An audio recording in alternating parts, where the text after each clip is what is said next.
Good morning, ladies and gentlemen. Welcome to the George W. Norris Legislative Chamber for the 30th day of the 108th Legislature second session today. Our chaplain for today is Father Ryan Lewis, St. Elizabeth Ann Seton Catholic Church in Omaha in Senator McDonald's district. Please rise.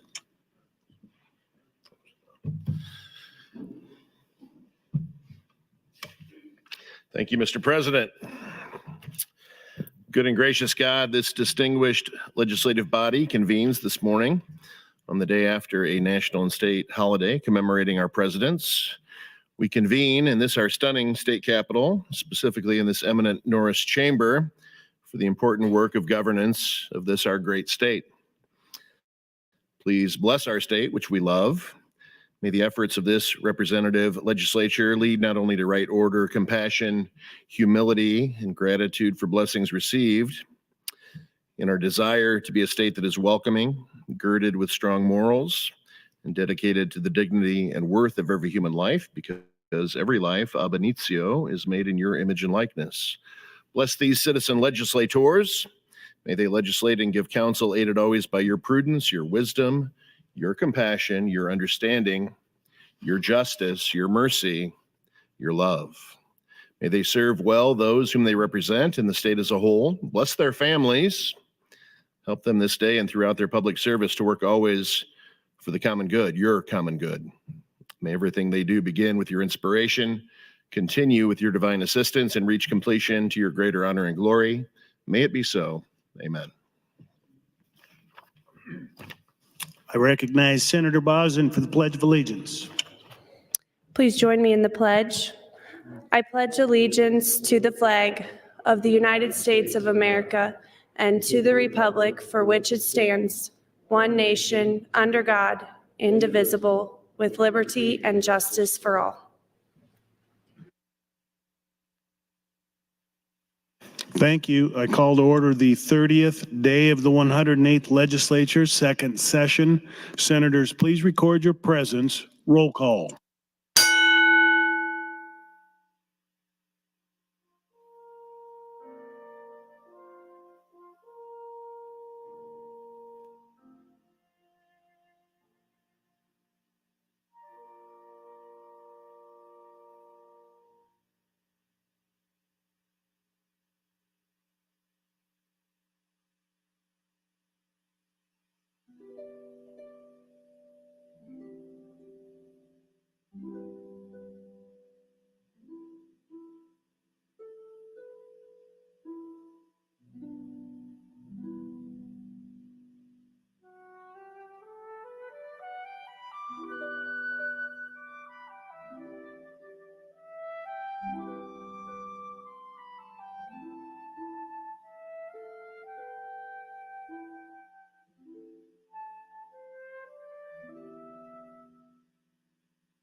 Mr. Clerk, please record.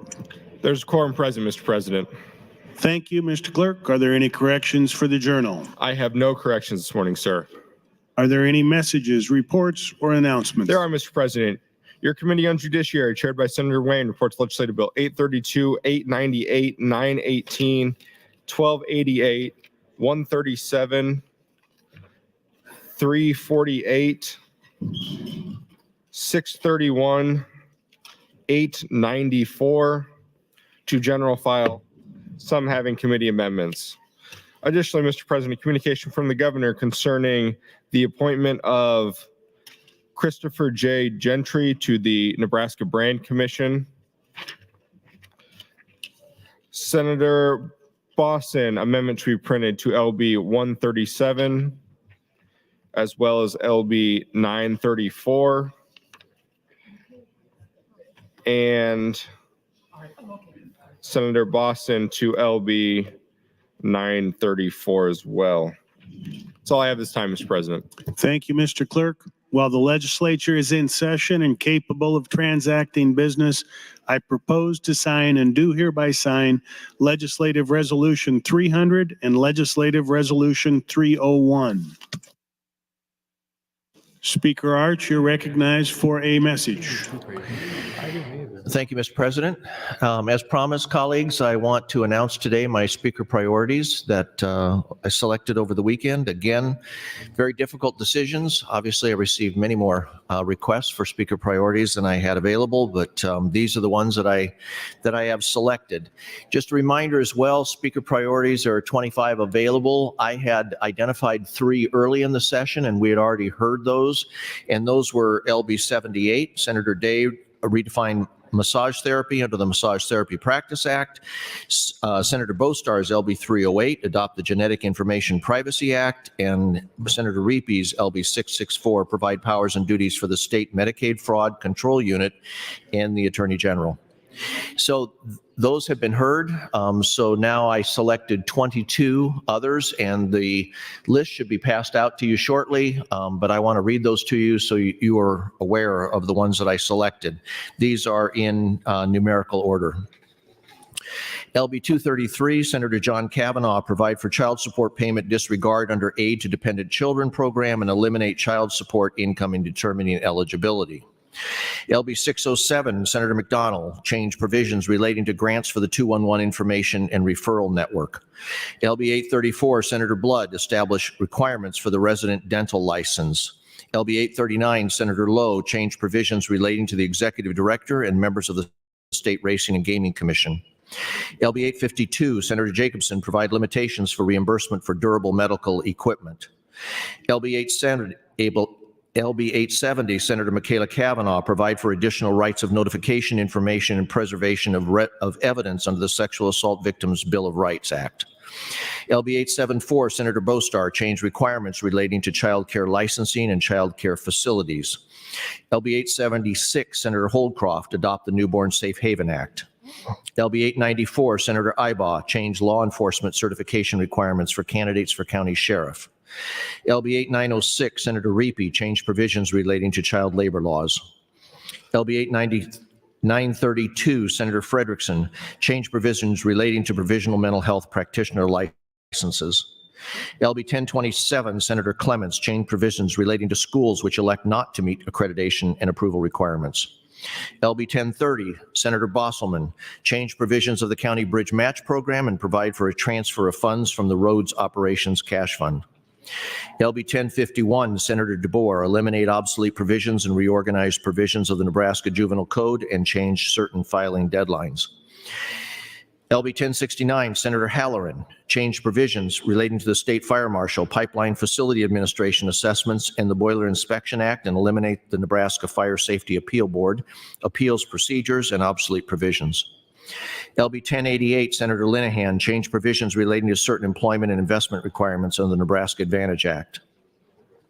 LB 1126, Senator Bosson, create the National Career Readiness Certificate Pilot Program within the Department of Correctional Services. LB 1195, Senator Conrad, change provisions relating to county attorneys, public defenders, and loan repayments for attorneys practicing in certain rural areas. LB 1197, Senator Von Gillern, change the Sports Arena Facility Financing Assistance Act.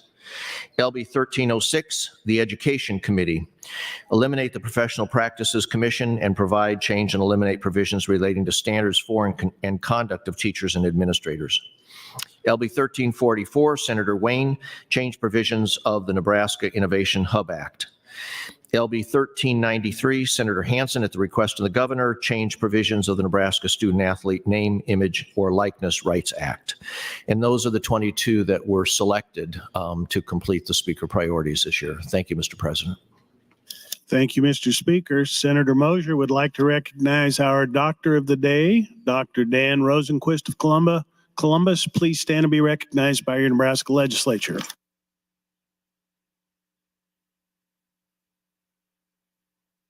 Senator Albright would like to recognize two guests in the North Balcony, Jennifer Jackson and Lauren Weir of the Heartland Counseling Services. Please stand and be recognized.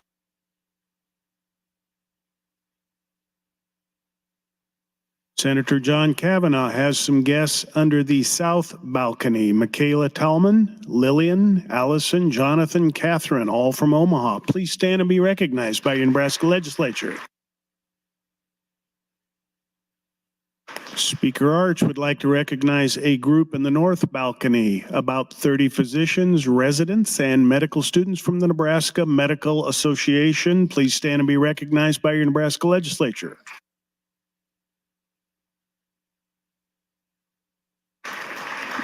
Senator Hansen would like to recognize some guests in the North Balcony, high school and teachers, high school students and teachers from Blair High School, Blair, Nebraska. Please stand and be recognized.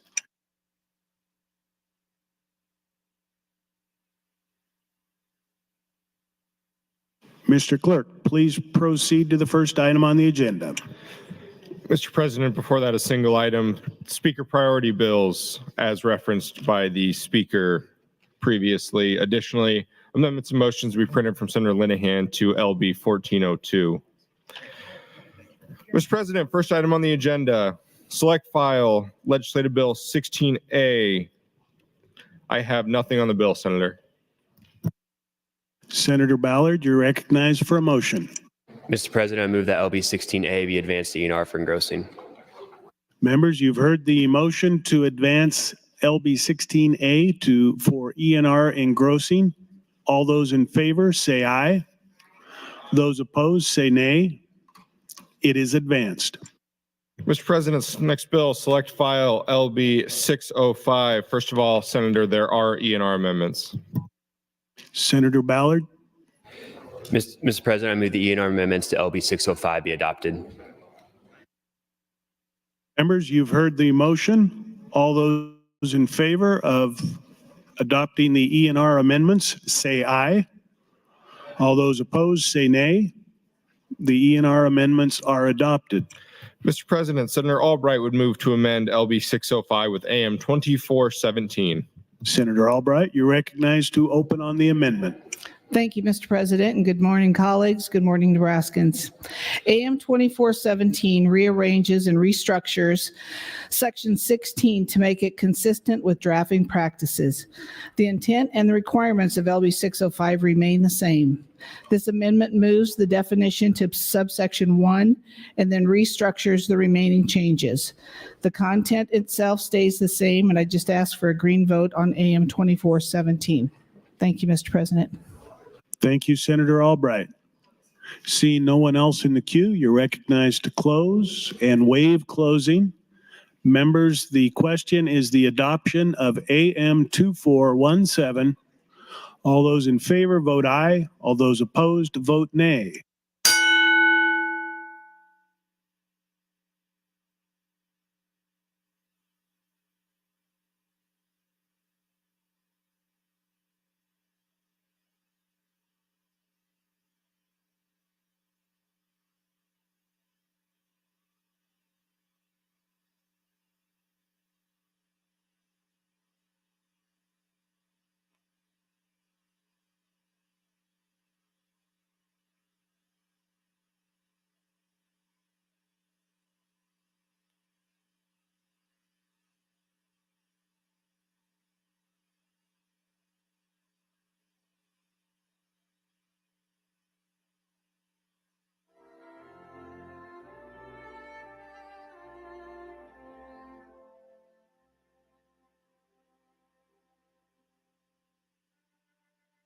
Record, Mr. Clerk.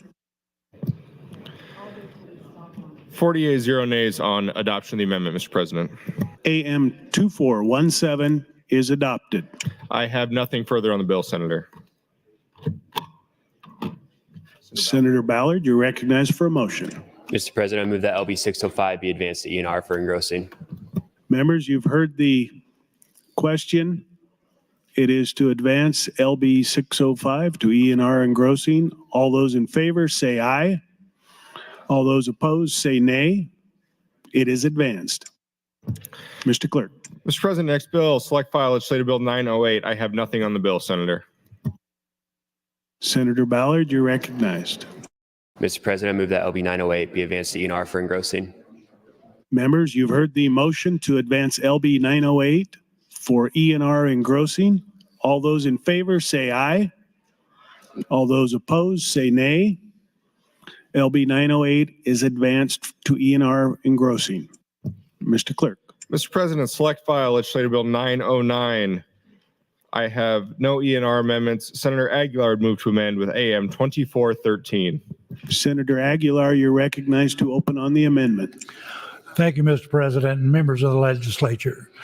AM 2413 would simply add the emergency clause to LB 909.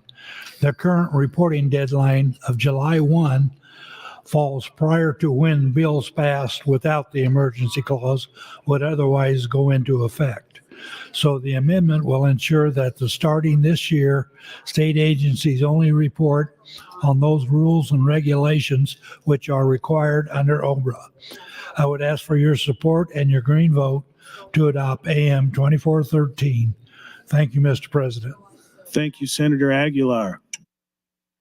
See no one else in the queue, you're recognized to close on the amendment and waive.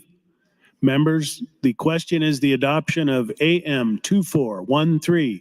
All those in favor vote aye. All those opposed vote nay.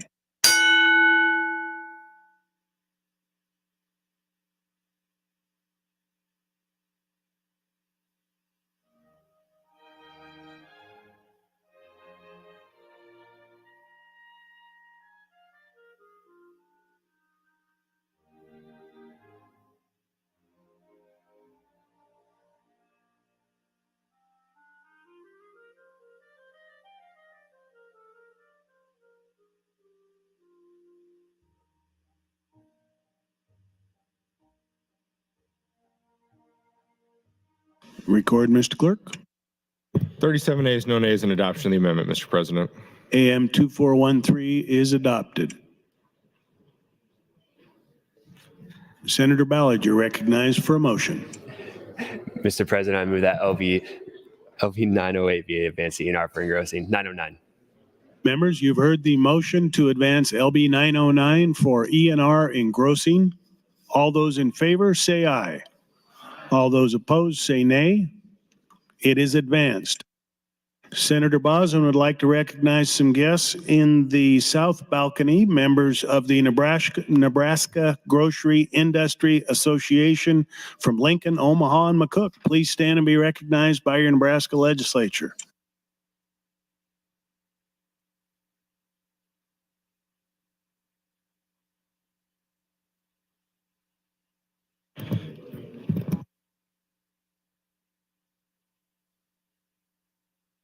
Mr. Clerk, next item. Mr. President, legislative bill 989. I have nothing on the bill, Senator. Senator Ballard, you're recognized for a motion. Mr. President, I move that LB 989 be advanced to ENR for engrossing. Members, you've heard the motion to advance LB 989 for ENR engrossing. All those in favor say aye. All those opposed say nay. It is advanced. Mr. Clerk. Mr. President, next item, legislative bill 992. First of all, Senator, I have ENR amendments. Senator Ballard, you're recognized for a motion. Mr. President, I move the ENR amendments to LB 992 be adopted. Members, you've heard the motion to adopt the ENR amendments. All those in favor say aye. All those opposed say nay. They are adopted. I have nothing further on the bill, Senator. Senator Ballard, you're recognized for a motion. Mr. President, I move that LB 992 be advanced to ENR for engrossing. Members, the motion is to advance LB 992 for E&R engrossing. All those in favor, say aye. All those opposed, say nay. It is advanced. Mr. President, next bill, Legislative Bill 257. First of all, Senator, I have E&R amendments. Senator Ballard, you're recognized for a motion. Mr. President, I move the E&R amendments to 257 be adopted. Members, the question is to adopt the E&R amendments. All those in favor, say aye. All those opposed, say nay. The E&R amendments are adopted. I have nothing further on the bill, Senator. Senator Ballard, you're recognized for a motion. Mr. President, I move that LB 257 be advanced to E&R for engrossing. Members, you've heard the motion to advance LB 257 for E&R engrossing. All those in favor, say aye. All those opposed, say nay. They are adopted. It is advanced. Mr. Clerk. Excuse me, Mr. President, Legislative Bill 144. First of all, Senator, I have E&R amendments. Senator Ballard, you're recognized for a motion. Mr. President, I move the E&R amendments to LB 144 be adopted. Members, you've heard the motion to adopt the E&R amendments. All those in favor, say aye. All those opposed, say nay. They are adopted. I have nothing further on the bill, Senator. Senator Ballard, you're recognized for a motion. Mr. President, I move that LB 144 be advanced to E&R for engrossing. Members, the question is to advance LB 144 for E&R engrossing. All those in favor, say aye. All those opposed, say nay. It is advanced. Mr. Clerk. Mr. President, Legislative Bill 716, I have no E&R amendments. Senator Bostar would move to amend first with AM 2582. Senator Bostar, you're recognized to open on the amendment. Thank you, Mr. President. AM 2582 represents the majority of LB 172, which was my legislation introduced last session to update the Nebraska electrical code up to national standards. That bill came out of the Urban Affairs Committee 5-2, and due to opposition, we were unable to move it any further at that time. AM 2582 represents that legislation plus an amendment that we've been working with folks who are in opposition to the legislation that addresses their concerns, removes some of the sections from the updated electrical code, and everyone is satisfied with. So I will leave it there and then open on the floor amendment to follow. Thank you, Senator Bostar. Mr. Clerk, for items. Thank you, Mr. President. Your Committee on Government, Military, and Veterans Affairs, chaired by Senator Brewer, reports Legislative Bill 1175, 1169, 1174, 1162 to General File 1174 and 1162, both having committee amendments. Additionally, your Committee on Natural Resources reports favorably on the gubernatorial appointment of John Hoggett and Donna Cush to the Game and Parks Commission. That's all I have this time, Mr. President. Thank you, Mr. Clerk. Seeing no one else. We're doing this. Apologies, Mr. President. Senator Bostar would move to amend with FA 225. Senator Bostar, you're recognized to open on the floor amendment. Thank you, Mr. President. The floor amendment simply cleans up the language and has us start with the adoption of the 2023 electrical standards. Again, this is with some of the elements of the electrical standards removed in order to alleviate concerns of some industries who weren't satisfied with the bill in its original form. So with the floor amendment and AM 2582, this bill doesn't have any opposition from outside this room. It's important that we get this done in order to remain in compliance with the National Electrical Reciprocal Alliance, or NERA. This is what allows our electricians to work in other states and, in some ways, more importantly, electricians from other states to work in Nebraska.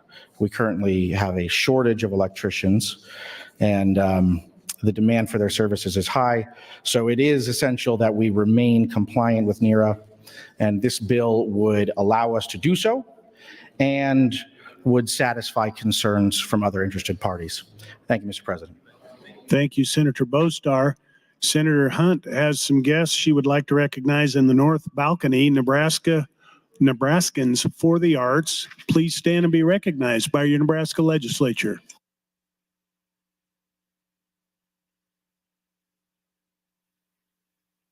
Returning to the queue, Senator Hansen, you're recognized to speak. Thank you, Mr. President. I was hoping Senator Bostar could yield to a couple of questions. I just want to clarify a few things with the amendments that he's introducing here. Senator Bostar, would you yield to some questions? Absolutely.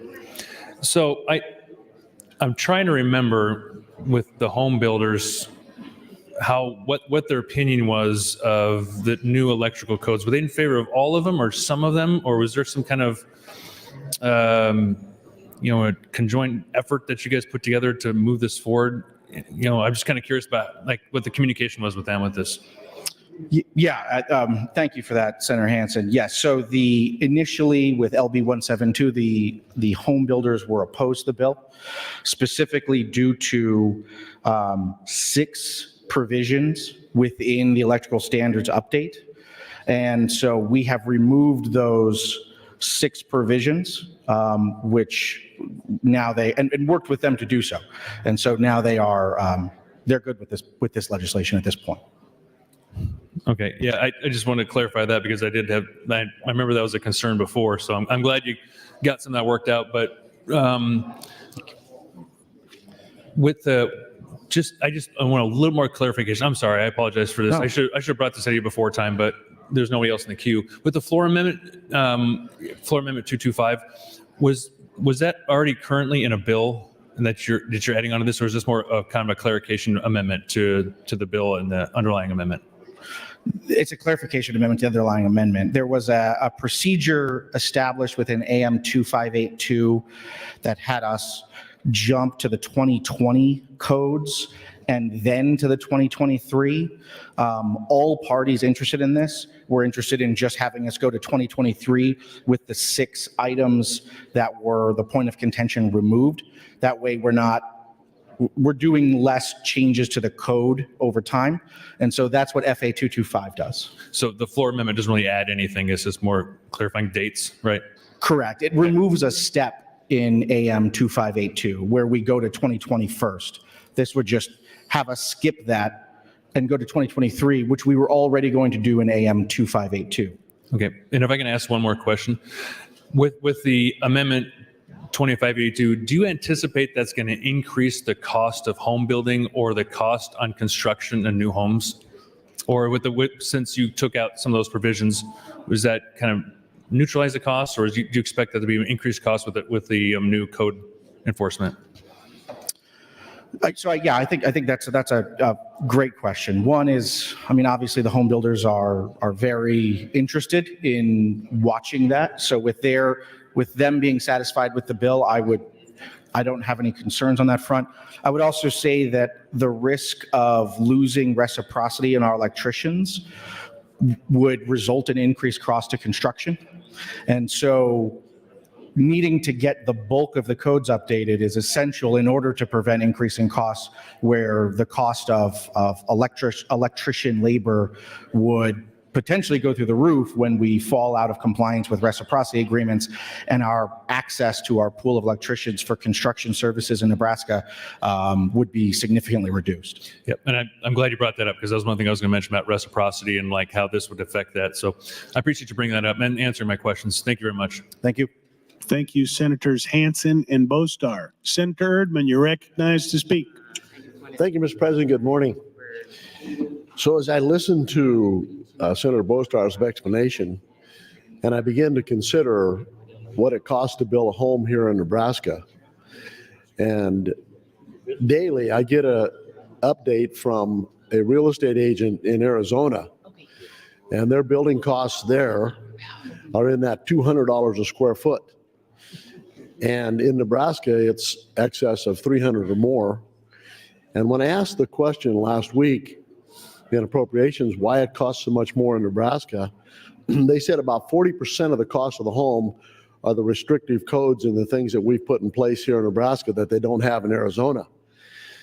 My wife and I own 4 homes there in Arizona as rental properties, and I don't see any deficiencies in their electrical service there or any of those homes. And so we continually to change the code, and we make it more costly to build homes, and then we wonder why we don't have workforce or middle income or any kind of other housing, is because we're pricing ourselves right out of the job. And so every time we make an adjustment to some code, it costs more money. And for the life of me, I can't figure out why we're not removing some of these things that are obsolete or not necessary. But we continue to talk about making homes available to be hooked up to solar or have a charger for an EV vehicle or whatever we do. So it's peculiar to me to see that we want to continue to adjust all of our codes. So I was wondering if Senator Bostar would yield to a question. Senator Bostar, would you yield to some questions? Yes. Senator Bostar, you, I think, stated, and I'm going to try to say it correctly, that this won't cost any more to build a home today after this passes than it does before. I think certainly considering it maintains our access to the pool of electricians available for construction services, I would say it's at worst a wash, if not a net benefit. So in other words, I'm going to conclude that you think that this will have no cost effectiveness to building a new home? I think with the provisions that we've removed from the codes, this will not have a detrimental impact on the costs. Okay. Yeah, I hadn't seen the amendment until this morning, but I appreciate you answering the questions. Thank you. Thank you. Thank you, Senators Erdman and Bostar. Senator Hunt, you're recognized to speak. Thank you, Mr. President. Good morning, colleagues. Good morning, Nebraskans. I rise in tentative support on select file for Senator Bostar's amendments. I want to read the amendment. The first bill I ever passed in the legislature was an update to the building codes. And so this is kind of special to me, even though it's just like one of those little things that, one of those bills that you introduce and see what happens with it. But I tend to be sympathetic to Senator Erdman's argument that, like, as we get into requiring different types of outlets, requiring different types of ways to charge electric vehicles and stuff like that, it is adding cost. And,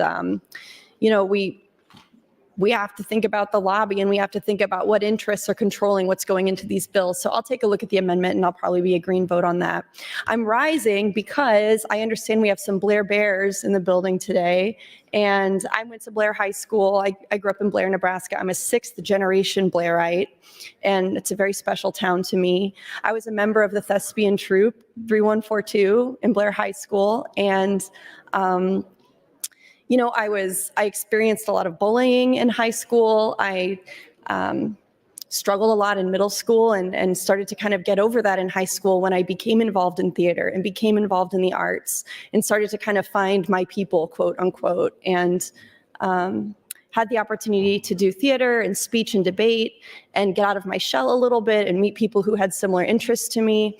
And I think that's why it's so important as leaders in government, as leaders in our communities, as we are term limited or leave office or go do whatever it is we're going to do, that we continue to advocate for support for the arts in our communities, whatever form that takes, whether that's volunteering for your kids' class or the school that's local to you, or that's using the position and platform that you have here as a lawmaker to ensure that these programs have funding to the extent that we're able to do that, or just consuming the art that these young people make, going to the shows, going to the gallery openings, going to the, any opportunity you have to support the work that young people are doing that's creative, that's not merely productive, but that's actually challenging their minds and their hearts and their creativity, and giving them ways to kind of reveal who they really are through something beautiful to put into the world. So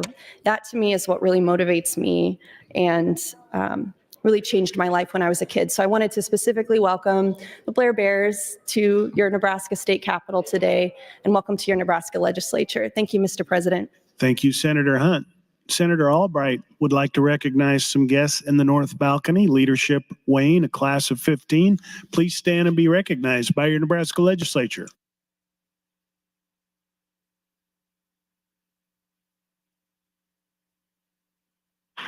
Seeing no one else in the queue, Senator Bostar, you're recognized to close and waive closing on floor amendment 227.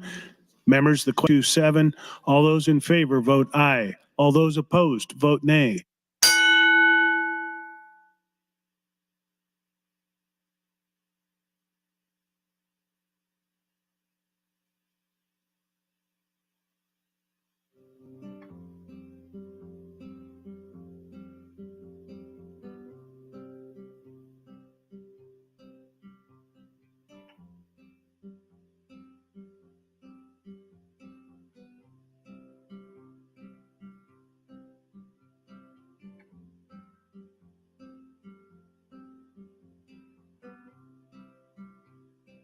Record, Mr. Clerk. 33 ayes, no nays on adoption of the amendment, Mr. President. FA 227 is adopted. See no one else in the queue, Senator Bostar, you're recognized and waive closing on AM 2582. Members, the question is the adoption of AM 2582. All those in favor vote aye. All those opposed vote nay.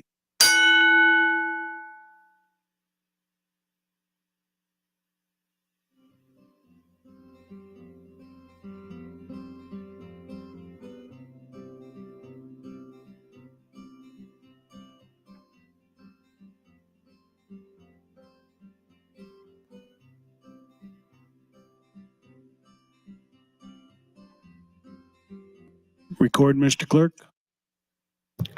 32 ayes, no nays, Mr. President, on adoption of the amendment. AM 2582 is adopted. I have nothing further on the bill, Senator. Senator Ballard for a motion. Mr. President, I move that LB 716 be advanced to E&R for engrossing. Members, the question is advancing LB 716 for E&R engrossing. All those in favor say aye. All those opposed say nay. It is advanced. Mr. Clerk. Mr. President, select file Legislative Bill 569. First of all, Senator, I have E&R amendments. Senator Ballard, you're recognized for a motion. Mr. President, I move the E&R amendments to LB 569 be adopted. Members, you've heard the motion to adopt the E&R amendments. All those in favor say aye. All those opposed say nay. The E&R amendments are adopted. Mr. President, next item, Senator Bostelman would move to amend LB 569 with AM 2496.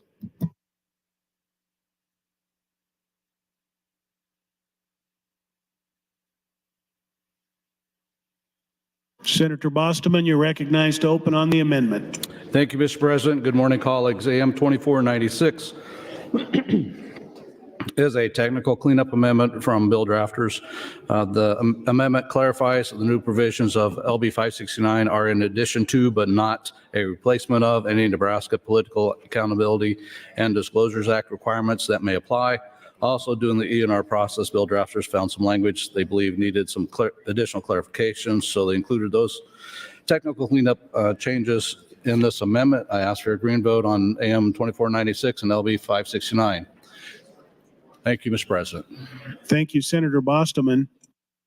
Seeing no one else in the queue, you're recognized and waive closing on AM 2496. Members, the question is the adoption of AM 2496. All those in favor vote aye. All those opposed vote nay.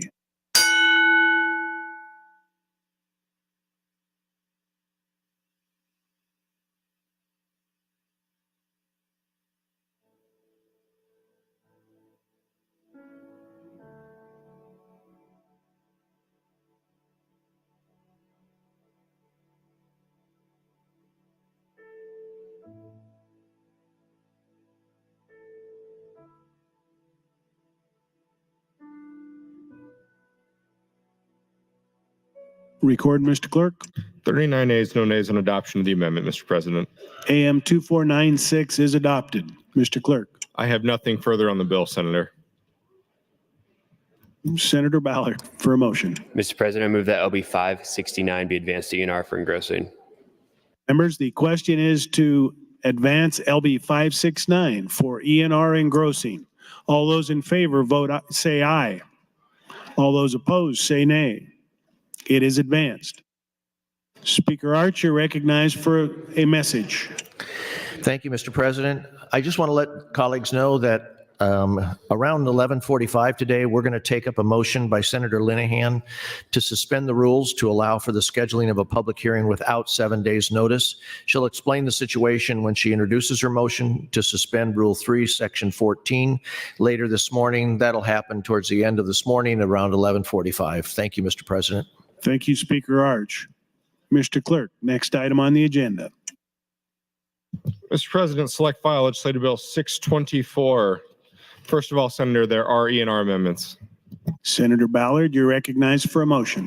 Mr. President, I move the ENR amendments to LB 624 be adopted.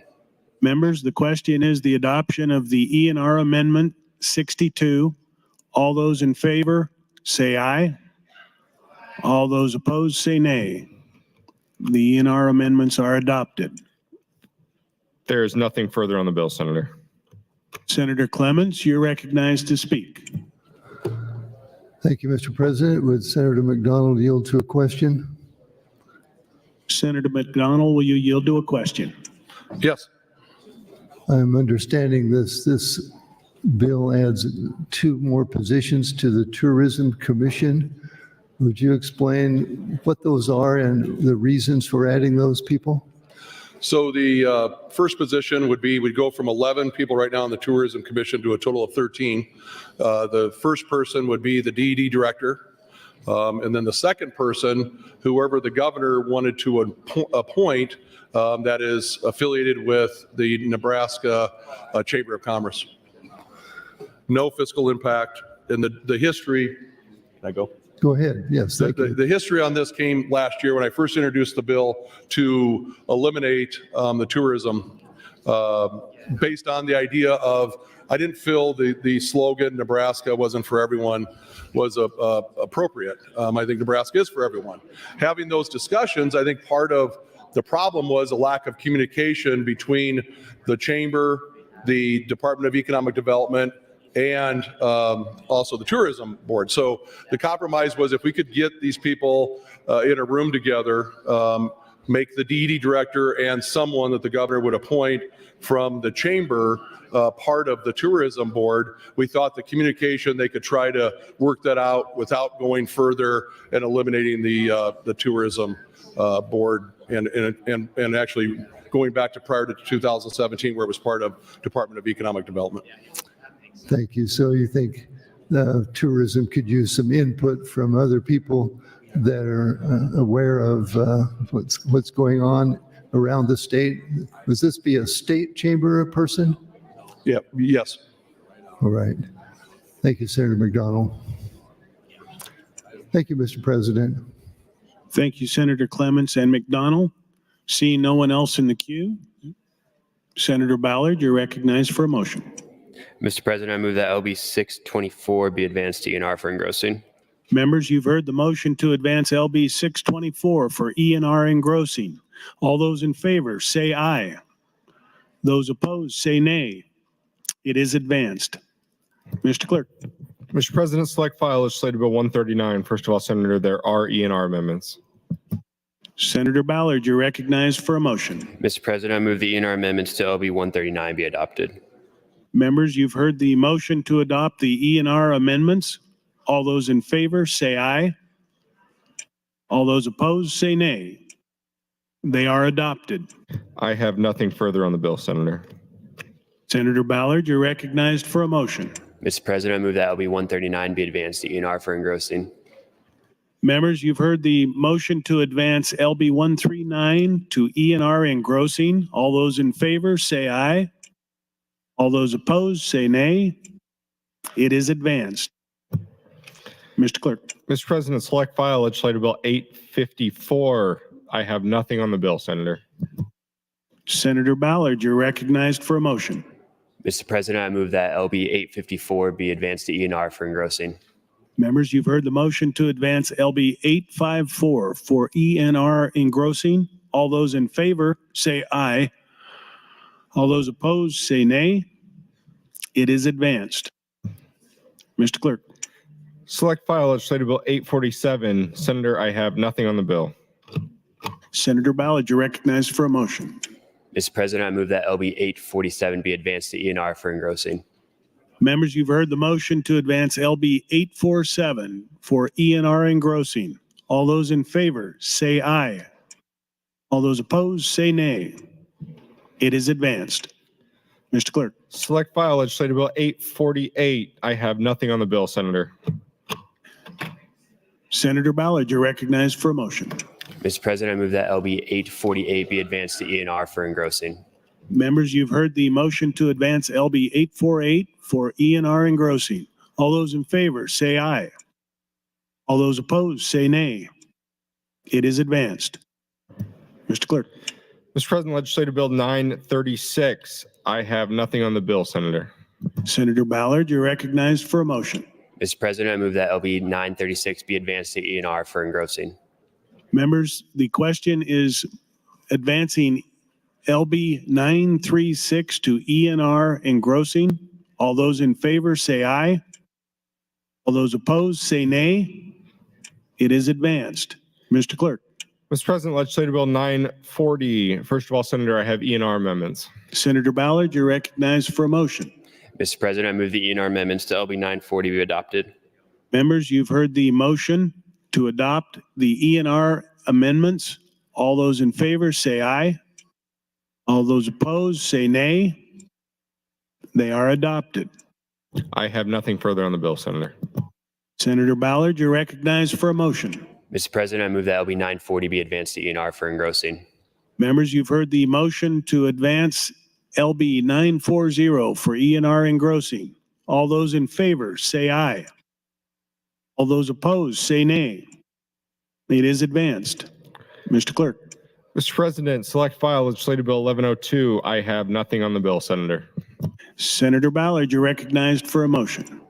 Mr. President, I move that LB 1102 be advanced to ENR for engrossing. Members, you've heard the motion to advance LB 1102 to ENR engrossing. All those in favor say aye. All those opposed say nay. It is advanced. Mr. Clerk, for items. Thank you, Mr. President. Some items. Your Committee on Urban Affairs, chaired by Senator McKinney, reports legislative bill 1118 and 1344 to general file 1344, having committee amendments. Additionally, amendments to be printed, Senator Kavanaugh to LB 62, Senator Michaela Kavanaugh, to LB 62, 1021, Senator Von Gillern to LB 1134. That's all I have this time, Mr. President. Mr. Clerk, for next item on the agenda. Mr. President, turning to the agenda, next item, general file, legislative bill 844, introduced by Senator Erdman. It's a bill for an act relating to the Farm Labor Contractors Act.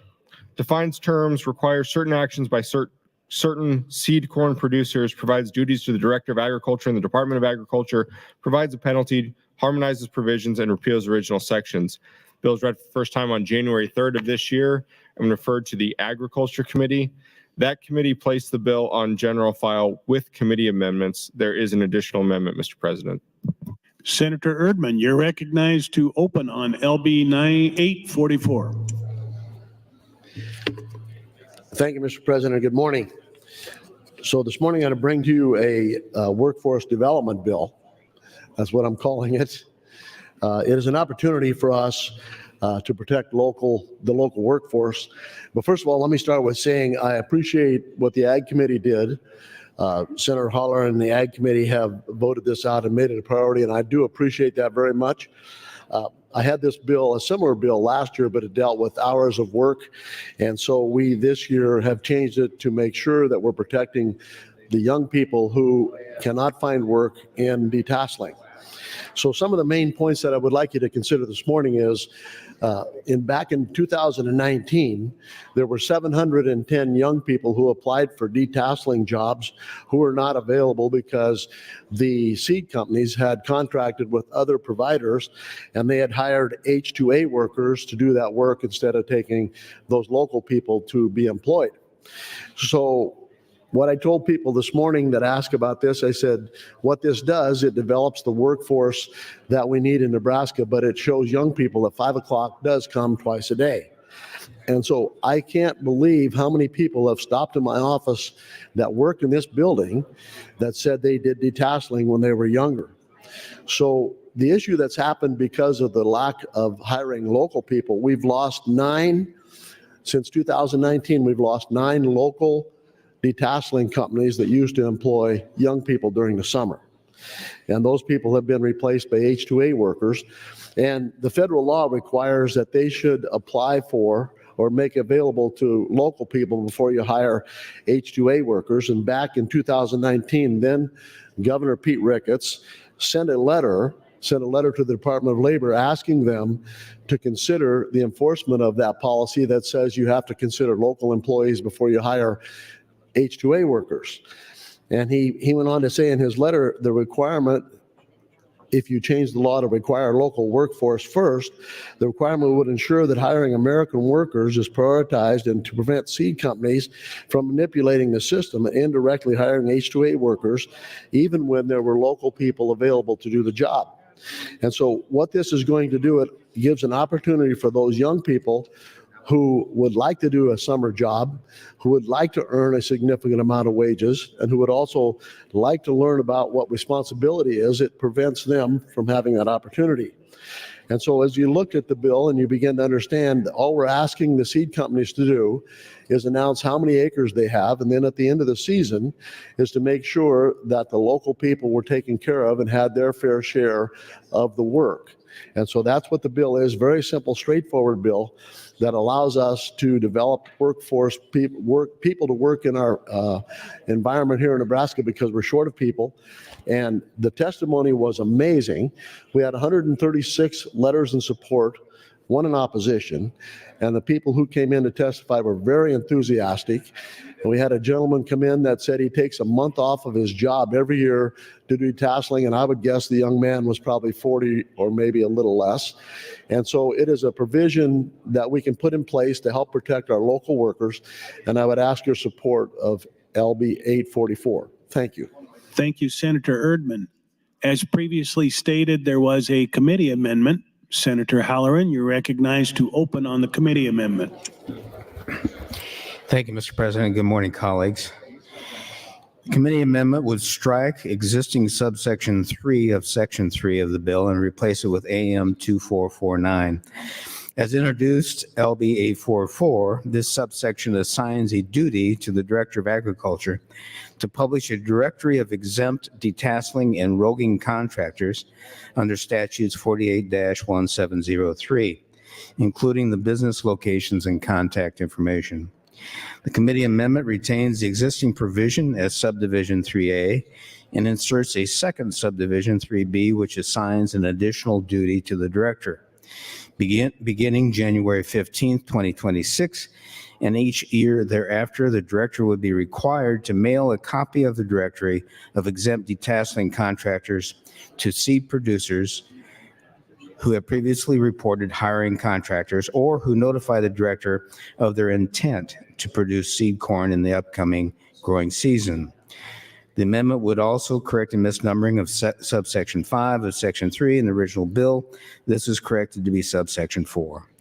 The agriculture heard this bill on February 6th. As you can see, the bill had several supporters and no opposition testimony. In addition, the committee received 136 proponents, as Senator Erdman pointed out, online comments, and 1 in opposition comment. The bill was advanced by a vote of 7-0 with 1 non-present. And I must add, it was particularly exciting to see the enthusiasm of the youth that came to testify about working hard and wanting to be able to have that opportunity to continue to do that in a fair fashion. So I urge your adoption of the committee amendment. Thank you, Senator Halloran. And Senator Halloran announces some guests in the north balcony from Leadership Hastings. Please stand and be recognized by your Nebraska Legislature.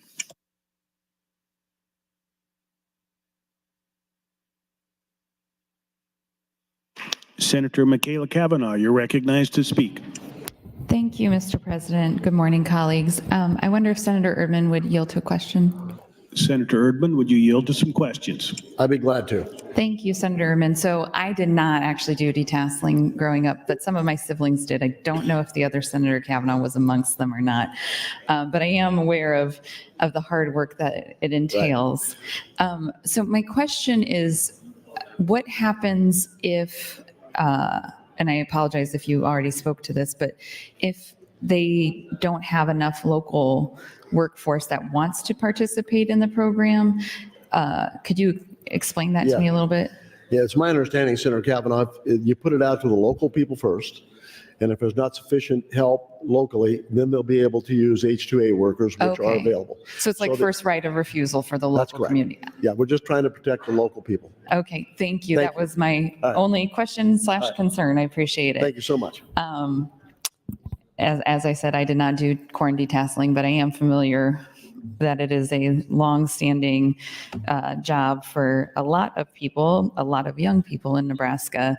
I preferred to work in the air-conditioned movie theater when I was in high school. So I yield the remainder of my time. Thank you, Mr. President. Thank you, Senator Kavanaugh and Senator Erdman.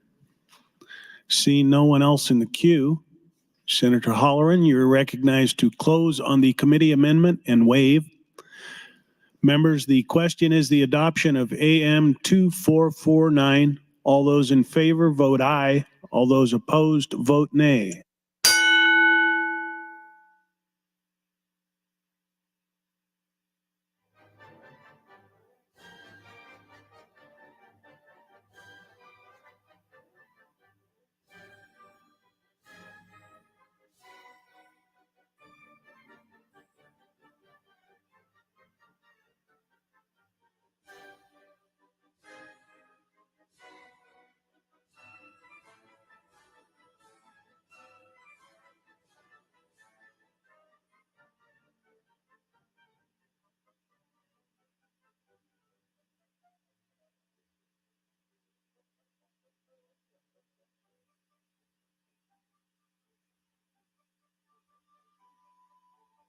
Record, Mr. Clerk.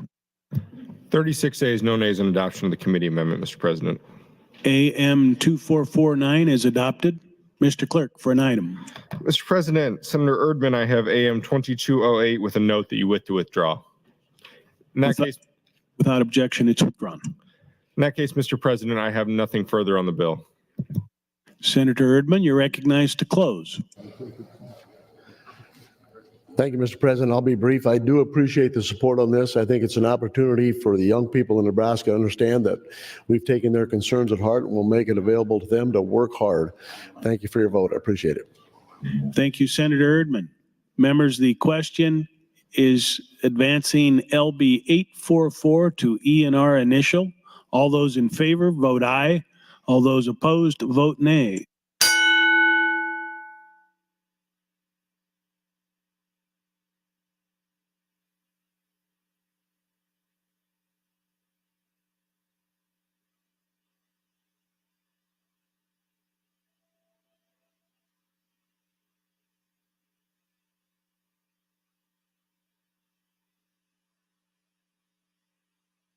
Record, Mr. Clerk. 36 ayes, no nays on advancement of the bill, Mr. President. It is advanced. Mr. Clerk. Mr. President, next item, Legislative Bill 1394, introduced by Senator Brewer at the request of the governor. It's a bill for an act relating to revenue and taxation. Exempts Nebraska National Guard income from state income taxation as prescribed and repeals the original section. Bill is read for the first time on January 17th of this year and referred to the Revenue Committee. That committee placed the bill on general file. Senator Brewer, you're recognized to open. Thank you, Mr. President. This bill has been generated because of a need by the National Guard. The numbers within the ranks of the National Guard has not been able to keep up with the demand, and we've missed our recruiting goals for a number of years now. Part of it is, in the past, we've had the luxury of a bonus program, federal bonuses, to help in MOS's skills that were short, and those are no longer available. So the only tool that we can make available in order to help bring our ranks to the level they need to be would be to help by detaxing the weekend drill pay of National Guardsmen. And so that's what this bill would do, is it would help in a little way to detax that pay that they receive for their service on weekend drills, their annual training. So I would ask for your support on LB 1394. Thank you, Mr. President. Thank you, Senator Brewer. Seeing no one else in the queue, Senator Brewer, you're recognized to close and waive closing. Members, the question is to advance LB 1394 to ENR initial. All those in favor vote aye. All those opposed vote nay.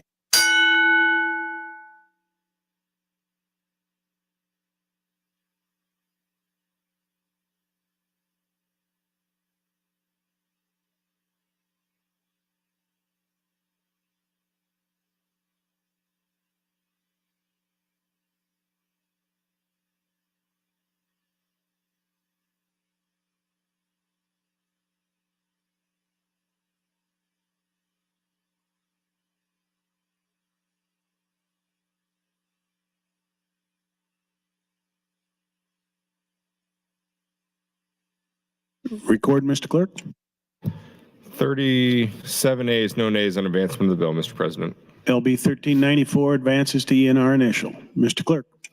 Mr. President, next item, Legislative Bill 1067, introduced by Senator Clements.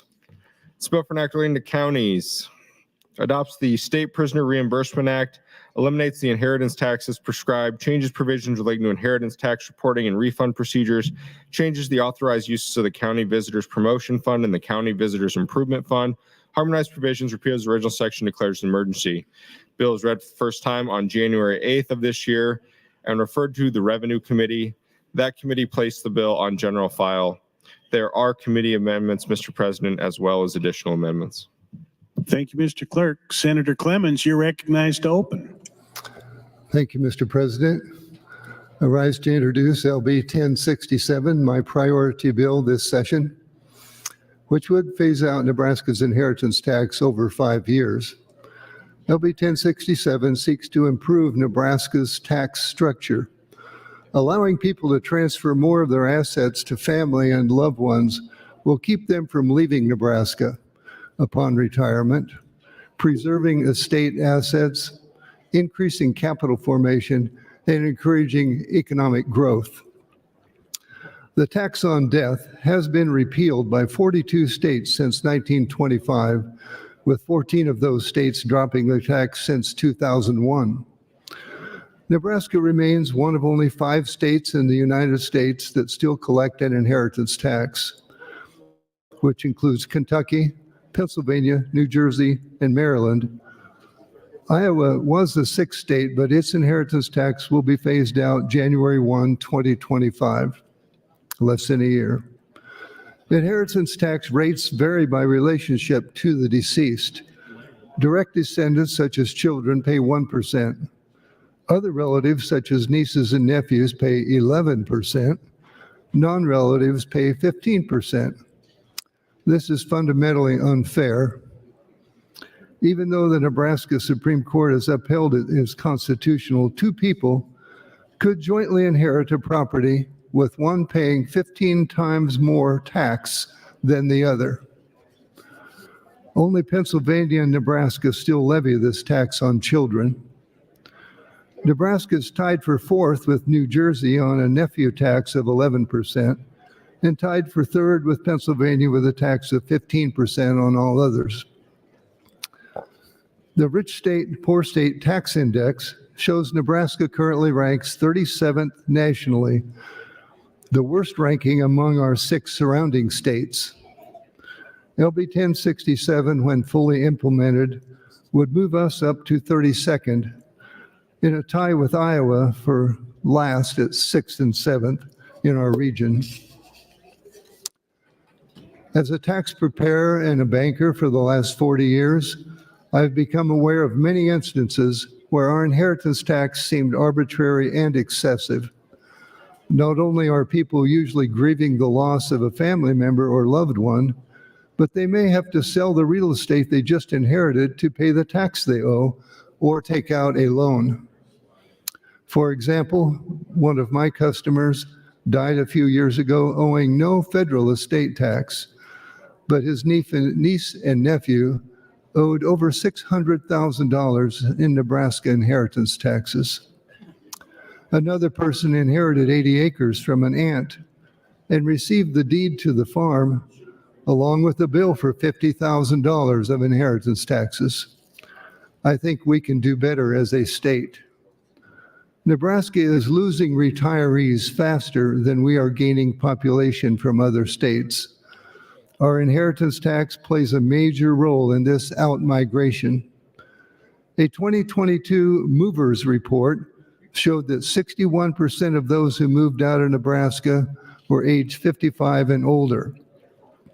We've been working to alleviate that by eliminating tax on military retirement, and in 2024 we will have 100% exemption for Social Security benefits from Nebraska tax. Nebraska is losing retirees to the 45 states who don't take up to 15% from their estates when they die. The saying is, don't get caught dead in Nebraska. The inheritance tax is a very inconsistent form of revenue for most counties and can fluctuate wildly from year to year, especially in smaller counties in which 1 or 0 residents might die in a year. According to a survey conducted by the Platt Institute in 2021, 78% of Nebraska voters support repealing the county inheritance tax. The number one argument you will hear against phasing out the tax is that counties will be forced to raise property tax to make up for the loss of inheritance taxes. I have been looking for ways to replace some of the revenue loss. Also, I have faith in the county board's ability to make necessary adjustments, especially over a very gradual 5-year reduction. Then, if the levies stay the same, increases in property valuations will more than make up for the loss of inheritance tax revenues. The 12,000 people per year who pay these taxes benefit the other 1.8 million Nebraskans who use those county services every year. That's why I call this tax unfair. The proposed rates in the handout that will be coming around show Class 2 and Class 3 rates drop to 5% immediately, creating a 17% drop in revenues statewide for county revenues. For the remaining 4 years, rates are lowered equally, producing 20%, 20%, 20%, and 23% reductions over the remaining years. Individual county experience will vary, as it normally does with inheritance tax. This strategy of gradual reduction allows counties to adjust accordingly. In order to offset part of the loss of inheritance tax, the bill restores the state prisoner reimbursement program, which ended in 2009. With a new penitentiary being built, having the option to shift prisoners could be useful to the state and beneficial to counties. The rate in 2009 was $35 a day per prisoner. I understand the committee amendment, which I support, raises it to $100 a day, which allows for inflation. The bill also loosens current restrictions on the use of county visitor promotion funds, which come from lodging taxes, to be used for other purposes if necessary. The committee amendment, which I support, changes the amount available and reduces it. It makes sense to me that maintaining roads and bridges does benefit tourism. but I agree that the tourism funds are very important. I've been working on inheritance tax bills since 2020 to free Nebraskans of this antiquated, regressive, and arbitrary tax. I believe we can do better as a state in this area. We need to continue to give people more reasons to stay in our state and not leave. You'll be getting a handout, which I believe will be coming around, and it will show how the rates grade down over the 5-year period and showing the about 20% per year amounts. So it's not going to eliminate it this year or next year. It's going to be gradual. I am willing to work on amendments on select file to help ease the effect on counties. I understand they have some ideas and be willing to consider those. I thank you for your consideration of LB 1067. Thank you, Mr. President. Thank you, Senator Clemens. Senator Conrad, for what purpose do you rise? Thank you, Mr. President. Pursuant to Rule 7, Section 3E, I'd like to call for a division of the question. Senator Conrad and Senator Clemens, please approach.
The request for a division is taken under advisement by the chair.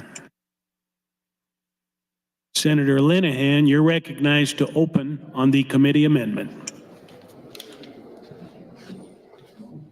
Thank you, Mr. President. Good morning, colleagues. AM 2492 to LB 1067 changes 2 items. First, the amount for prisoner reimbursement in Section 3 is increased from $35 per day to $100 per day. Second, the new subsection 6 of Nebraska Revised Statute, Section 81-3717, is amended to allow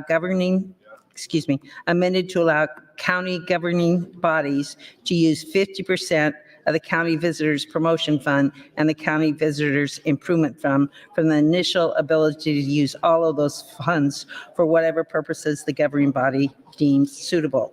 I would ask this body to support both AM 2492 and LB 1067 and advance them to select file. Thank you, Senator Linehan. Returning to the queue.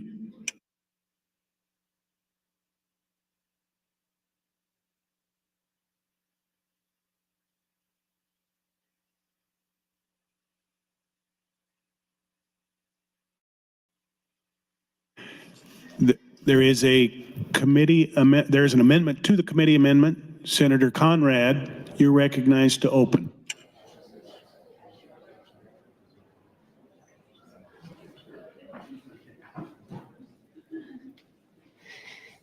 Thank you, Mr. President. Good morning, colleagues. Let me just take a step back before we jump into some of the meat of the substantive amendment that is before you. And I just want to make sure everybody's kind of singing from the same sheet of music in regards to where we are procedurally here.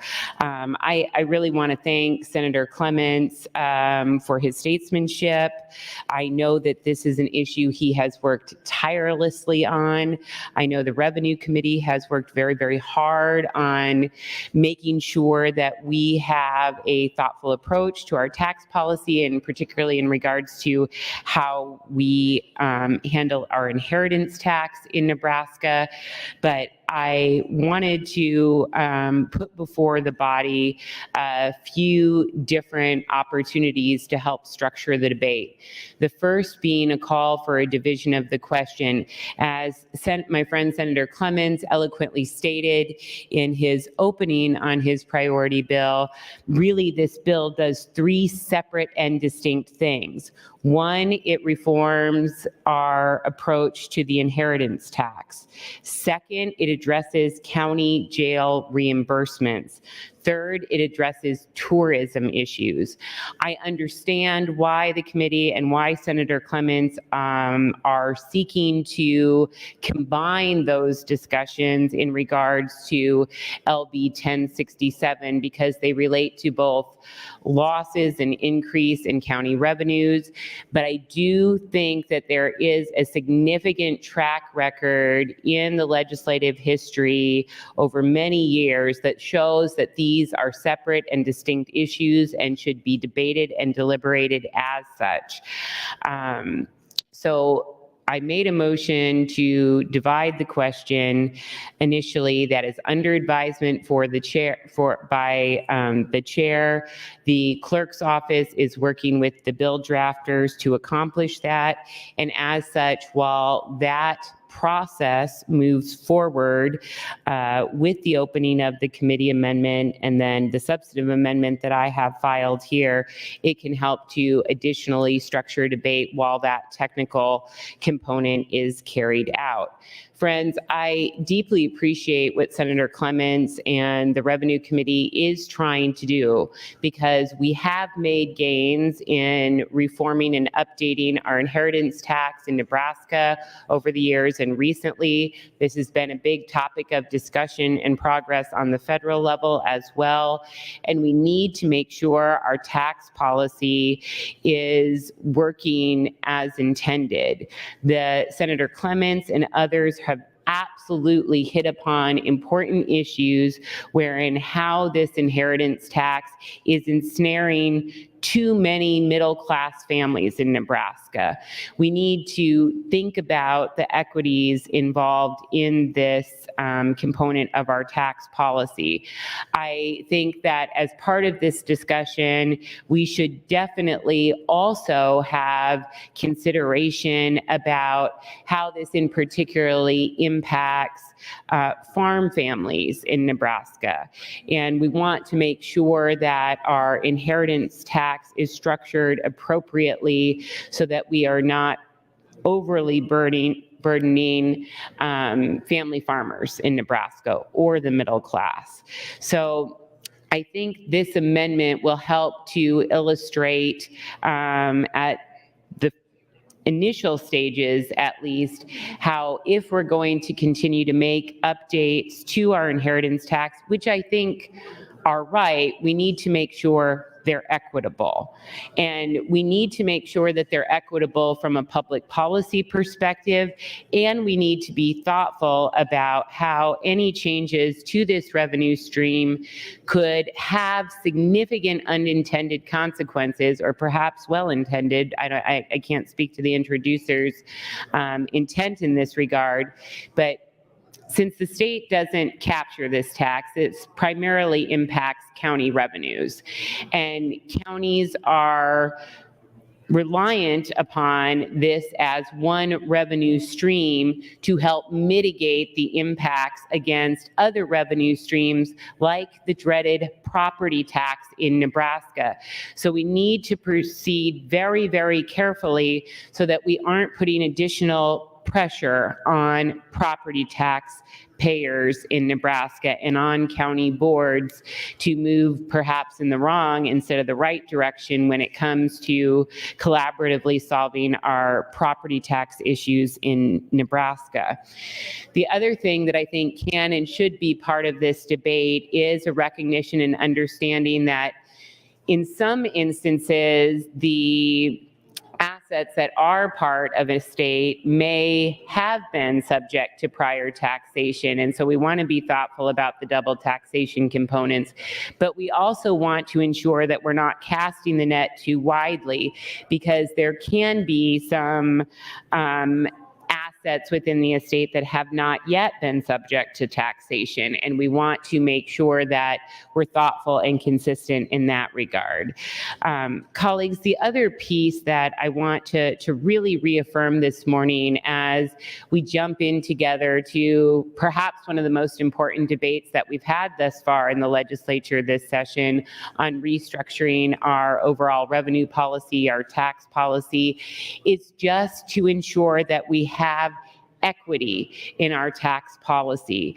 You will remember last year we made significant strides in making huge tax cuts that primarily benefited the largest corporations and the wealthiest Nebraskans.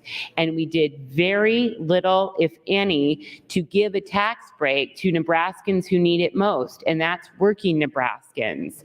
And whether it's through the EITC, whether it's through the child tax credit, whether it's through a restructuring of LB 1067 or other solutions that we have before the legislature, we need to make sure that our overall approach is targeting tax relief to those who need it most, instead of doubling down on policies that have huge price tags and that benefit the wealthy above other working Nebraskans.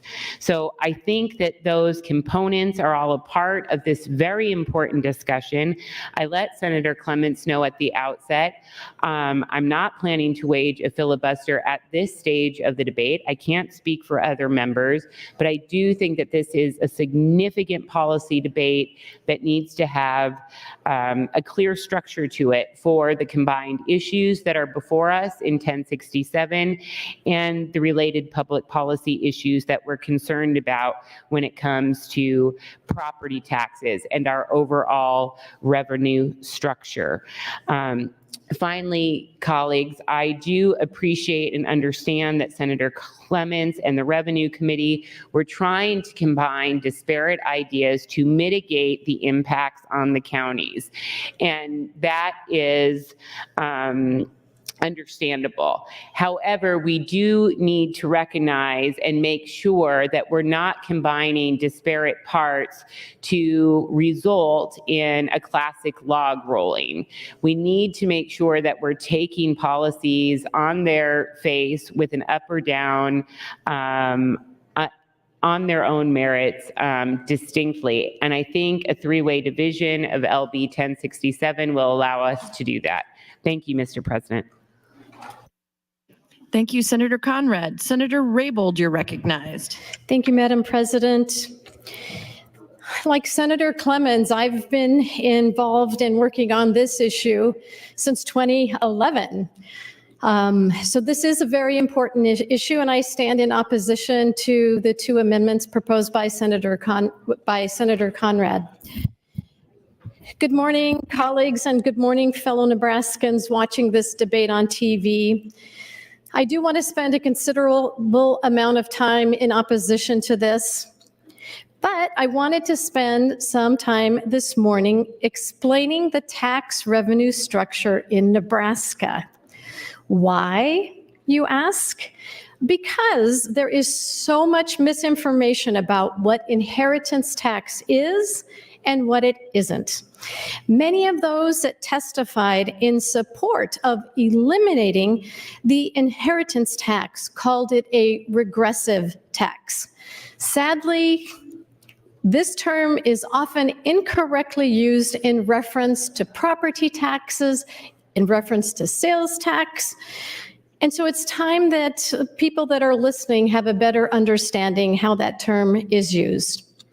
Inheritance tax is a progressive tax that impacts those small number of Nebraskans and their estate.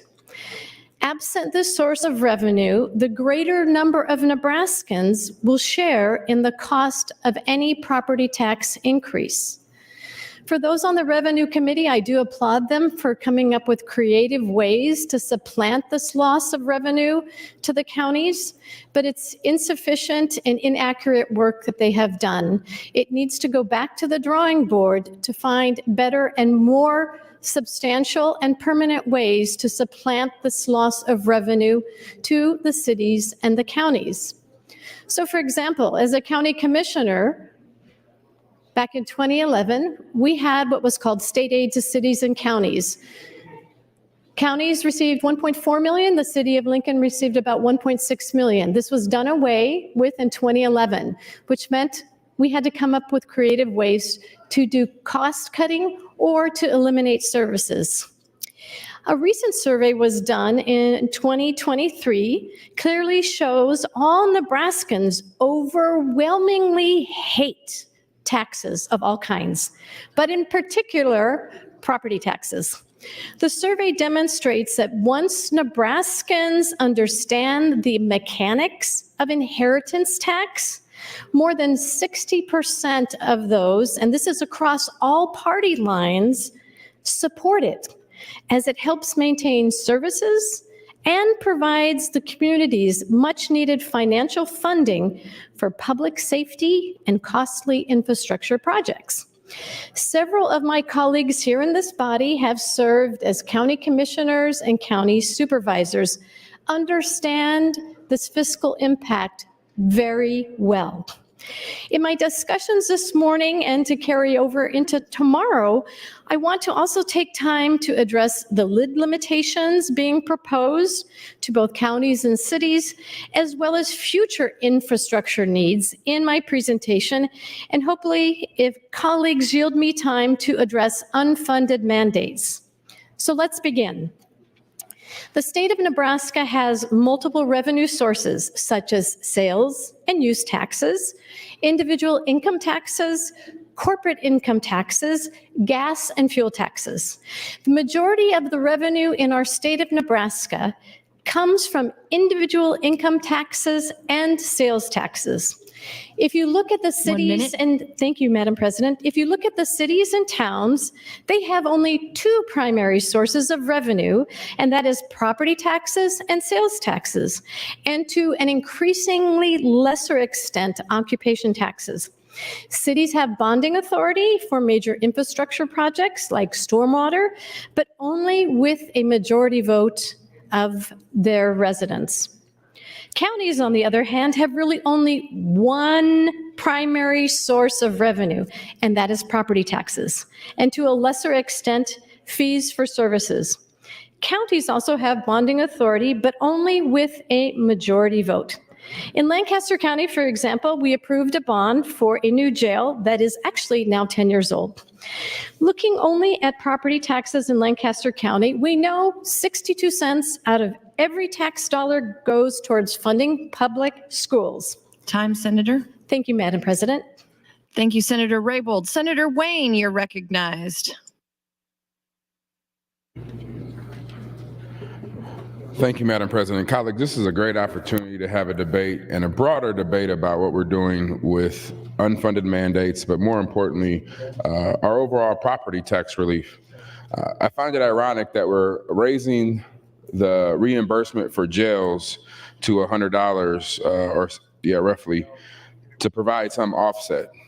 I have two bills in judiciary which are part of my START plan, which is safer towns and reducing taxes. I was trying to come up with something like EPIC, but I couldn't quite come up with a catchy name, so I went with START plan. Sorry, it's the best I can come up with, but I like the idea of safer towns and reducing taxes.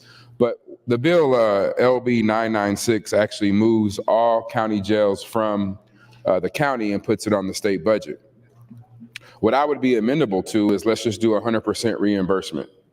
The fact of the matter is Almost every person in a county jail is on a crime that is passed by this legislature and the penalty passed by this legislature. So why is the county covering the cost for the prosecution or the enforcement of the laws that we pass? So if we were to, say, reimburse the county 100% of the cost of operating the jail, and we could separate out those like in Omaha who are on city misdemeanors versus state law charges and get reimbursed only on the state law charges.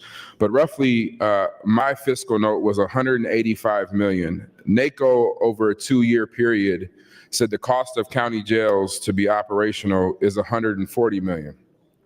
That's $140 million of direct property tax relief that we can put in to these counties to reduce their overall budget, provide them with the revenues for enforcing our state laws. And then if you add the county attorneys, I'm just saying you can throw that in there, probably don't have enough support for that this year. That's an additional $8 million. But here's the deal. Let's just do 100% reimbursement, eliminate the inheritance tax. It's more than enough to cover the inheritance tax, but also it makes sure that we don't have unfunded mandates to counties. Again, county jails, over 90% of the people in county jails, if not 100% in some rural counties, are in there because they are violating state statute, and we should cover the cost. So we could take the increases in closing in the sales tax or closing the exemptions, put that into the 100% reimbursement of the counties for their jails, and it's a win-win for everybody.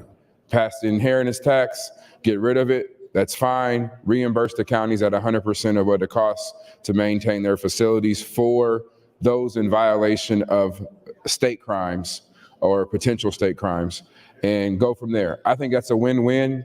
I look forward for Senator Clements to draft that amendment and put it on this bill. Thank you, Madam President. Thank you, Senator Wayne. Senator Von Gillern, you're recognized. Thank you, Madam President. I stand this morning in support of LB 1067 and AM 2492 and am considering 2580 as the conversation proceeds here. My primary objection to the inheritance tax is really more philosophical, and that is that it is a redundant tax. It's tax on dollars that have already been taxed, and sometimes more than once. Your paycheck is subject to income tax and Social Security tax. If you have something left from your paycheck, you can invest that, and hopefully that investment grows. If those funds grow, as we all hope they do, those are subject to capital gains taxes. If you own a home as part of your estate, you've been paying property tax on that every year that you owned it, and it's subject to capital gains tax when it gets sold. Every dollar that is subject to inheritance tax has already been taxed. It's a tax on tax dollars, and that's not supposed to happen. My second objection is that it's taxation without representation, and as I recall, that's part of what this country was founded upon. If I'm not here, it's pretty hard to represent me in that discussion. Thirdly, it is a simple redistribution of wealth. And if you don't believe me, pull up the testimony from Open Sky at the hearing that was held on February 24th, where they said on the record that the inheritance tax is one of the best ways to access wealth. Let those words settle in a little bit. Friends, that is pure socialism. If your goal is to take from the rich and give to the poor, we've already read that story. I don't think that's our goal here. I had a constituent reach out to me, a gentleman that lives in my district, told me his story. Single, elderly gentleman with no children, never married, no children. Very close with his family, however. Worked hard all of his life. He has a relatively substantial estate that he wants to pass on to 2 nieces. He said, these nieces have been like my children to me. I was, again, never married, never had any children, so they are like his daughters. Should those women not receive the full value of their uncle's estate? In his own words, again, they're like my own children. And to Senator Conrad's comments a few minutes ago about benefiting the rich with tax policy, this gentleman clarified that his nieces are not wealthy. He said, what I am able to pass on to them will substantially impact them and their families in a positive way. The last comment stuck with me the greatest. He said, "I am seriously considering moving from the state that I've lived in all of my life in order to better care for my nieces and their families and ensure that they receive all of what I worked so hard to earn." I ask that you consider all of these comments in this discussion. I understand by looking at the board, it's going to continue for a while, so we'll have plenty of time to consider these comments and others. Thank you, Madam President.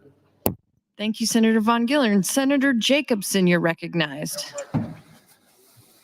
Thank you, Madam President. Well, I rise in tentative support of LB 1087. I am a co-sponsor of the bill, but I would be honest with you, when I first was told the bill before I signed on, I didn't see some of the other expansive pieces of the bill that I actually have concerns with. So let me just kind of take off a little bit from Senator Conrad's comments. There's really three pieces to this bill. I have a lot of concern about taking dollars away from tourism. In fact, I'll be very clear, I will vote against the bill if we can't separate the tourism dollars and maintain those tourism dollars to be kept to themselves and managed separately by the tourism people.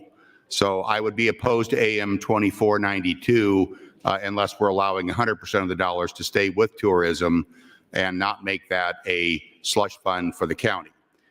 Secondly, I have concerns on the reimbursements because the $35 a day, but if you read on, it's only available if the appropriation is there, which means there's no guarantee that that reimbursement's going to be there. Senator Wayne is spot on. These, in many cases, are state prisoners because of laws that we've passed. I don't know why the counties have to bear that cost and try to figure out how they're going to pay for it, because I can tell you how they're going to pay for it. They're going to pay for it with property taxes. And I adamantly, there's one thing I hate more than inheritance tax, and that's property tax. And so if we take away the inheritance tax, which I'm all in favor of, everything that Senator Von Gillern said is spot on. I agree with him 100%. However, if we take that revenue source away, we've got to figure out a way to replace it, at least to replace a substantial piece of that. And I think therein lies the question. And I've had conversations with Senator Clements about it. I've made it clear to him that I intend to vote for this bill on general file, but I will vote no if we can't get amendments on select. And specifically, the amendments I'm looking for would be, number one, to find a revenue replacement. I will plant this seed. One of them I have in mind is potentially making a small increase in the documentation stamp fees, which are collected by the county for real estate transfers. Right now, they get 50 cents of that, of the $2.25, 100 that's charged now. And then some of it goes to affordable housing and some other dollars elsewhere. So we may look at some increase there to be able to offset that revenue loss from the loss of inheritance taxes. But I'm not locked on that. I'm open to other ideas. I realize that the gaming revenues will increase county receipts to some extent. And I realize that the bridge program will also help counties and revenue. We just need to work through the revenue so that there's not a huge revenue loss to counties, because I know what happens when that occurs. It goes to property taxes, and that is too high today. I don't want to be part of adding to that. So I think we need to put our heads together between now and select on an amendment that's going to create that change. So with that said, I am supportive of the bill with amendments, and I look forward to working with Senator Clements between now and select to get those amendments made. Thank you, Mr. President, Madam President. Thank you, Senator Jacobson. Senator Clements, you're recognized. Thank you, Madam President.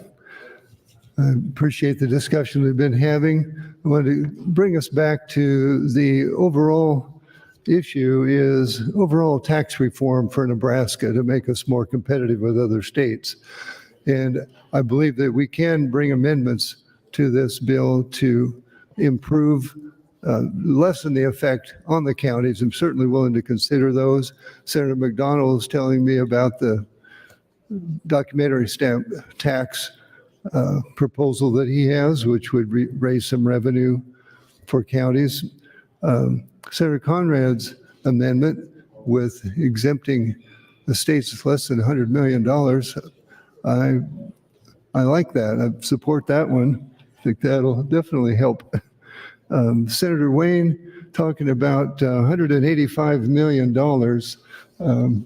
I think the budget doesn't quite stretch that far this year, but the $100 amount in the committee amendment does, I think, cover most of the costs. In fact, we were told that there was a county who said $59 would allow them to cover their jail costs. And so, yeah, there are other items, other bills that aren't attached to this one. The gaming tax on the skill games will provide, I don't know, $1 million or more.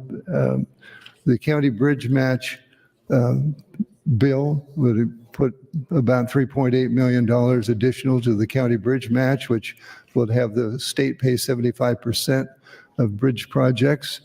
And but I do want to have you look at page 2 of the handout, which shows over the last 25 years, the increase in inheritance tax has increased at a 5% compounded rate. So if the counties say they haven't been raising taxes, they have been raising taxes, just raising it on people that don't complain. As they say, dead men tell no tales.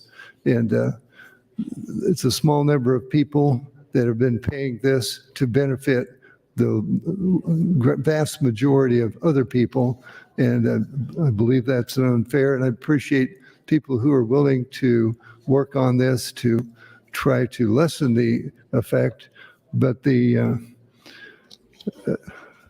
overall goal, I think, is overall tax package to make Nebraska more competitive. The governor has been working hard on that. Appreciate the Revenue Committee with the bills they have coming out.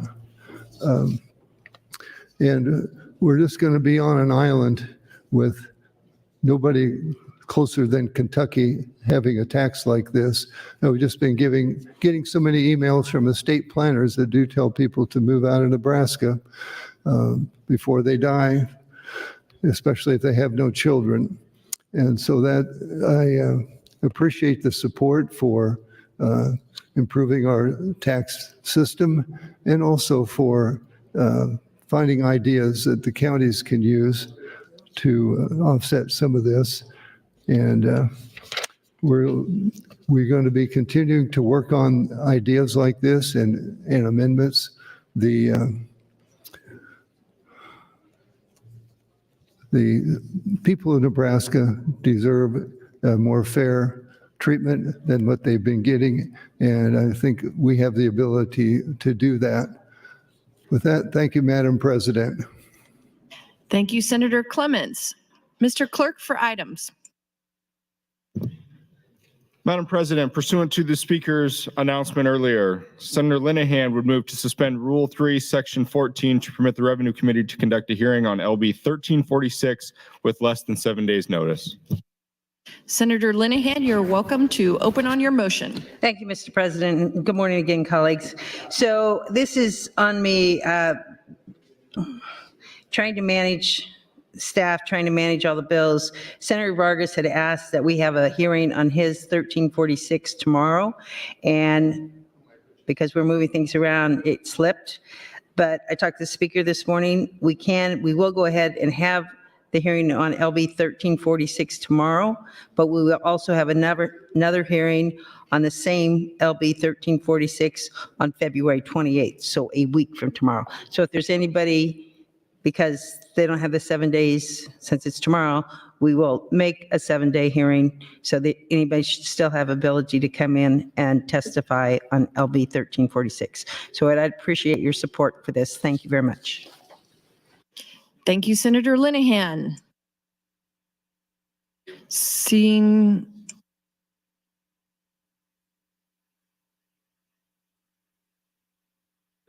no one in the queue, Senator Linehan, you're welcome to close on your motion. I should have said, Senator Vargas, disconnect here, our committee, again, our fault. He has testifiers lined up traveling in tomorrow, so it'd be very helpful if we could do this. Thank you very much. Appreciate it. Thank you, Senator Linehan. The question before the body is the adoption of the motion to suspend the rules. Reminder, colleagues, this vote takes 30 votes to pass.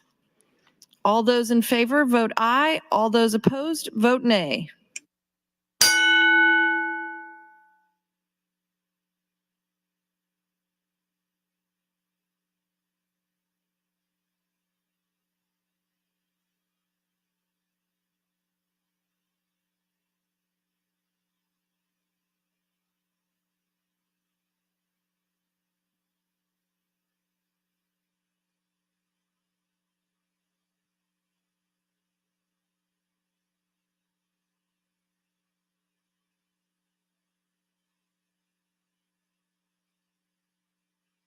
Record, Mr. Clerk.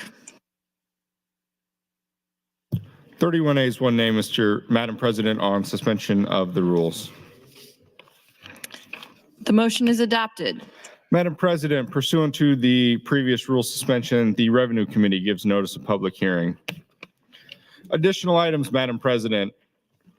Your Committee on Health and Human Services, chaired by Senator Hansen, reports Legislative Bill 421, 422, 910, 913, 1355 to general file, all having committee amendments. Additionally, your Committee on Transportation, chaired by Senator Mosier, reports Legislative Bill 1004 to general file with committee amendments. Your Committee on Urban Affairs, chaired by Senator McKinney, reports Legislative Bill 948 to general file with committee amendments. Your Committee on Education, chaired by Senator Merman, reports Legislative Bill 855, 878, 1029, 1091, 1193, 1270, and 1328 to general file. Amendments to be printed: Senator Wayne to LB 253 and Senator Frederickson to LB 856. Senator Kavanaugh, series of motions to LB 1067. Notice of committee hearing from the Revenue and Education Committees. New LR 303. That will be referred to the Executive Board. Series of name adds: Senator Frederickson to LB 20, Senator Conrad to 198 and 233, Senator Wayne to 253, Senator Clements and Senator Lippincott to 441, Senator Slama 844, Senator Dungan 856, Senator Dungan 928, Senator Brewer 951, Senator Conrad LB 1078, Senator Ibach 1251, Senator Conrad 1392. Notice that the Reference Committee will meet in room 2102 upon adjournment. Reference Committee 2102. The Transportation Telecommunications Committee will hold an executive session of the committee immediately following the committee hearings this afternoon in room 1202. TNT Committee, executive session, room 1202. Finally, Mr. President, Senator Vargas would move to adjourn the body until Wednesday, February 21st, 2024 at 9:00 a.m. Thank you, Mr. Clerk. Senator Lowe would like to announce 6 students, 1 teacher, and 1 sponsor from the University of Nebraska Kearney American Democracy Project. Please stand to be recognized by your Nebraska Legislature.